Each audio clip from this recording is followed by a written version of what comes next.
जी, अस्सलाम वालेकुम बच्चों। अच्छा, हमारा जो नेक्स्ट टॉपिक है चैप्टर नंबर 17 का, that is about electrical conduction in semiconductor. जैसा कि आप पहले पढ़ चुके हैं कि सेमीकंडक्टर के अंदर दो तरह के चार्ज कैरियर अवेलेबल होते हैं। एक होता है आपके पास फ्री इलेक्ट्रॉन्स और दूसरा आपके पास होता है फ्री होल्स। ये दोनों जो चार्ज कैरियर हैं ये आप ऑलरेडी डिस्कस कर चुके हैं। अगर आपको थोड़ी सी बातें पुरानी याद हो तो उसमें दो तरह के सब्सटेंसेस थे।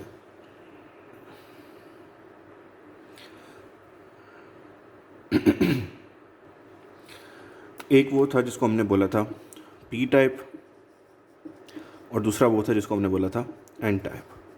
ठीक है, तो ये हमने डॉपिंग के ज़रिए दो सब्सटेंसेस बनाए थे। अगर आपको याद हो, सेमीकंडक्टर में जो हम ट्राईवैलेंट इम्प्योरिटी ऐड की थी, मतलब 3A ग्रुप की इम्प्योरिटी ऐड की थी, तो बना था पी टाइप। और जब हमने 5A ग्रुप की इम्प्योरिटी ऐड की थी तो उसको हमने बोला था एन टाइप। और अगर आपको याद हो तो पी टाइप के अंदर आपके पास जो चार्ज कैरियर थे वो होल्स थे और एन टाइप के अंदर आपके पास चार्ज कैरियर क्या थे, वो फ्री इलेक्ट्रॉन्स थे। तो यहाँ से आप अंदाज़ा लगा सकते हैं कि हमारे पास जब सेमीकंडक्टर होगा तो सेमीकंडक्टर के अंदर चार्ज कैरियर क्या होंगे, they could be free electrons and free holes. तो अब यहाँ पे हमारे पास फॉर एग्जांपल हमने सिलिकॉन की एग्जांपल बना ली या जर्मीनियम की एग्जांपल बना ली। मैंने क्यों सिलिकॉन और जर्मीनियम बोला, क्योंकि दोनों के वैलेंस शेल में टोटल 4 ही इलेक्ट्रॉन होंगे। तो जब बॉन्डिंग होगी तो 4 की बॉन्डिंग होगी, 4 फर्दर सिलिकॉन्स के साथ, या जर्मीनियम है तो फर्दर 4 जर्मीनियम के साथ। तो आप देखेंगे कि ओवरऑल 1 2 3 4 5 6 7 8, तो 4 इसके अपने हैं, 4 इसने दूसरों से लिए हुए हैं। तो मतलब अगर कवलेंट बॉन्ड यहाँ देख लें ना, तो ये सेंटर वाला है, इसका एक अपना है, ये वाला फॉर एग्जांपल मैं कहता हूँ ये वाला इसका अपना है। इसी तरह ये वाला इसका अपना है, ये वाला इसका अपना इलेक्ट्रॉन है और ये वाला इसका अपना इलेक्ट्रॉन है। अब ये वाला जो आपके पास है ये इसने इसके साथ पेयर बनाया हुआ है, ये वाला जो है इसने इसके साथ पेयर बनाया हुआ है, ये जो है इसने इसके साथ पेयर बनाया हुआ है, और ये वाला इसने इसके साथ पेयर बनाया हुआ है। इसकी फिगर हमने पहले भी डिस्कस की थी कि आपके पास जो सिलिकॉन होता है ये क्या करता है, फर्दर 4 सिलिकॉन के साथ अपना पेयर बनाता है जो कवलेंट बॉन्ड होगा। और कवलेंट बॉन्ड की वजह से आपको पता है कि यहाँ पे कोई भी फ्री इलेक्ट्रॉन नहीं मौजूद होता, क्योंकि सारे के सारे जो इलेक्ट्रॉन्स हैं वो कवलेंट बॉन्ड के ज़रिए बाउंडेड होते हैं। तो मैं एक एग्जांपल ज़रा रिवाइज़ करवा दूँ आपको। ये फॉर एग्जांपल मेरे पास सिलिकॉन है, इसके अराउंड एक और सिलिकॉन, फिर एक और सिलिकॉन, फिर एक और सिलिकॉन, फिर एक और सिलिकॉन। ये ऊपर वाली फिगर को मैं नीचे ड्रॉ कर रहा हूँ। अब हुआ क्या कि मैं फॉर एग्जांपल जो ब्लैक से ड्रॉ कर रहा हूँ वो सिलिकॉन के अपने इलेक्ट्रॉन्स हैं। तो सिलिकॉन ने इस सिलिकॉन के साथ बॉन्ड बनाया, एक, ये 2, ये 3 और ये आपके पास 4। ये सिलिकॉन ने टोटल सिलिकॉन ने 4 बॉन्ड बना दिए। अब सिलिकॉन ने फर्दर कितने बॉन्ड बनाने हैं, अभी ये तो 4 इसके अपने थे, जो 4 क्या करेगा, ये लॉन लेगा। तो ये क्या करेगा, जब ये बनाएगा तो इसका एक बॉन्ड पेयर कंप्लीट, टोटल कितने इलेक्ट्रॉन्स हो जाएंगे, 2 यहाँ पे हो जाएंगे, 4 6 और 8। तो इसका जो बच्चों ऑक्टेट रूल है ना, 8 वाला रूल, वो पूरा हो जाएगा। मतलब इसे 4 बॉन्ड कंप्लीट कर लिए। तो अब ना तो यहाँ पे कोई फ्री इलेक्ट्रॉन है, ना इसमें कोई फ्री आपके पास होल है जो करंट को कंडक्ट करवा सके। तो इसकी वजह से हमने क्या किया था, हमने इसके अंदर दो तरह की डॉपिंग की थी। एक 3rd ग्रुप की ऐड की थी और दूसरा आपके पास 5th ग्रुप की ऐड की थी।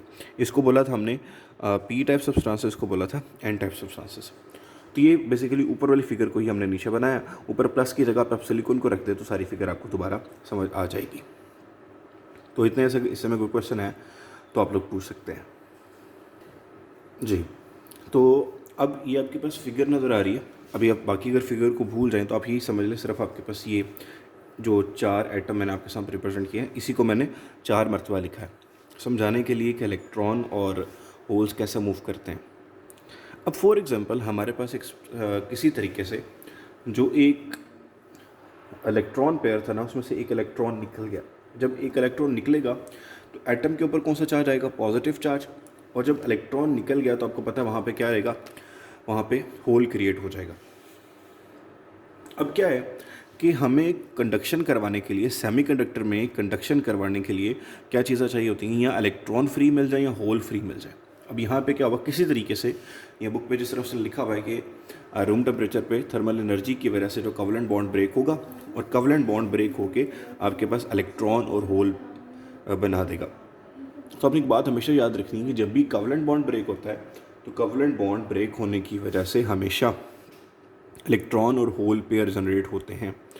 तो इलेक्ट्रॉन यहाँ से फ्री हुआ, जब इलेक्ट्रॉन फ्री हुआ तो यहाँ पे आपके पास एक होल क्रिएट हो गया।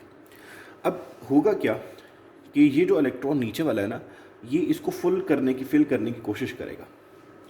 क्या बताया मैंने कि जो नीचे वाला इलेक्ट्रॉन है इसको फिल करने की जब कोशिश करेगा तो ये इलेक्ट्रॉन तो ऊपर चला गया, तो ये तो फिल हो गया, उसको एक इलेक्ट्रॉन चाहिए था, उसको एक इलेक्ट्रॉन मिल गया। लेकिन जब ये खुद मूव करके जाएगा तो एक इलेक्ट्रॉन है वो मूव करके ऊपर चला गया, तो इसकी जगह क्या आ गया, वहाँ पे वैकेंसी क्रिएट हो गई। बिल्कुल मिसाल ये समझ लें कि आपके पास टोटल 4 चेयर्स हैं। ये आपके पास लेट्स सपोज ये आपके पास ये चेयर 1 है, ये लेट्स सपोज चेयर 2, ये चेयर 3 और चेयर 4। पहले एक पर्सन वैसे बैठे थे, ऐसे बैठे थे 1 2 3 4 1 2 3। अब मैं कहता हूँ 3 वाला इधर आ गया। जब 3 वाला इधर आ गया तो ये खाली होगी, इसकी जगह खाली हो गई। अब क्या हुआ, इस 3 वाली की जो जगह खाली उसको फिल करने के लिए 2 वाला इसकी जगह मूव करेगा। जब 2 वाला इसकी जगह मूव करेगा तो 2 वाले की जगह खाली हो जाएगी, और जब 1 वाला मूव करने की कोशिश करेगा तो जब 1 वाला यहाँ मूव कर देगा तो 1 वाली की जगह खाली हो जाएगी। तो समझ आ रही बात कि जहाँ से वो मूव करेगा वो जगह वेकेंट हो जाएगी, और जिसको फिल करेगा वहाँ पे आपके पास वो इस केस में इलेक्ट्रॉन आ जाएगा। तो दोबारा देख लें, यहाँ पे एक फ्री होल था, उस फ्री होल को ऑक्यूपाई करने के लिए नीचे से एक इलेक्ट्रॉन ऊपर मूव किया। जिधर से इलेक्ट्रॉन मूव किया वहाँ पे क्या क्रिएट हो गया, होल। और जिधर इलेक्ट्रॉन मूव किया उसको एक इलेक्ट्रॉन चाहिए था, तो प्लस माइनस आपको पता न्यूट्रल हो जाएगा। यहाँ से एक इलेक्ट्रॉन मूव किया, इसके ऊपर आ गया पॉजिटिव चार्ज। ये प्रोसेस स्टॉप नहीं होगा, फर्दर क्या होगा, जो नीचे वाला इलेक्ट्रॉन है ये इस होल को फिल करने के लिए ऊपर मूव करेगा। जब इस होल को मूव करने के लिए ऊपर मूव करेगा, फिल करने के लिए ऊपर मूव करेगा, तो यहाँ पे आपको पता है इसको एक इलेक्ट्रॉन चाहिए था, तो वो इलेक्ट्रॉन फिल हो गया, तो स्पेस फिल हो गई। लेकिन जब ये खुद मूव किया तो खुद मूव करने की वजह से यहाँ पे क्या क्रिएट हो गया, एक होल क्रिएट हो गया। ठीक है, तो जब ये होल क्रिएट हो गया तो अब फर्दर इलेक्ट्रॉन इसको फिल करने के लिए मूव करेगा ऊपर। जब ऊपर मूव करेगा तो ये वैकेंसी में इसमें हमारे पास क्या आ जाएगा, इलेक्ट्रॉन आ जाएगा और खुद ही खाली हो जाएगा। इसके ऊपर दोबारा क्या आ जाएगा, पॉजिटिव चार्ज।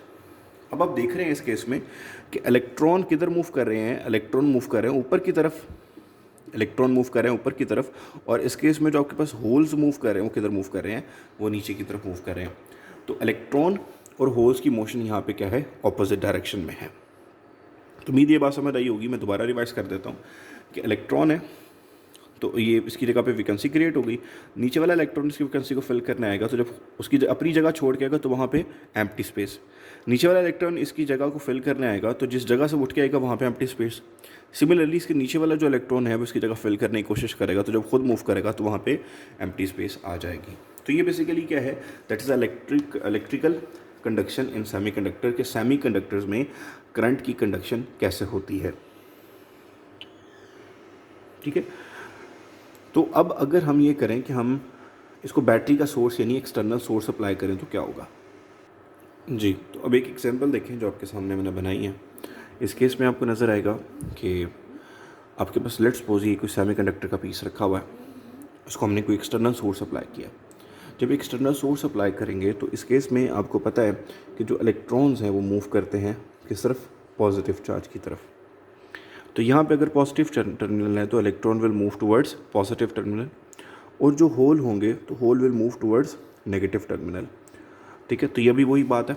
आप इसको कैसे समझ लें, आप इसको ये समझ लें कि लेट्स सपोज यहाँ पे आपने क्या अप्लाई किया हुआ है, यहाँ पे लेट्स सपोज पॉजिटिव चार्ज है, यहाँ पे लेट्स सपोज क्या है, नेगेटिव चार्ज। तो वही फिनोमेना यहाँ पे भी देखें कि इलेक्ट्रॉन्स किधर मूव करें, electrons are moving towards positive charge and holes are moving towards negative charge. Same process यहीं पे होगा। तो ये बेसिकली क्या है, that is electrical conduction by semiconductor. तो इसको देखें, इसमें कोई क्वेश्चन है तो ज़हन में रखिएगा कुछ बातें जो इसके अंदर नोट के तौर पे आपने ज़हन में रखनी है कि सेमीकंडक्टर में जब भी करंट फ्लो करेगा that is due to free electrons plus holes.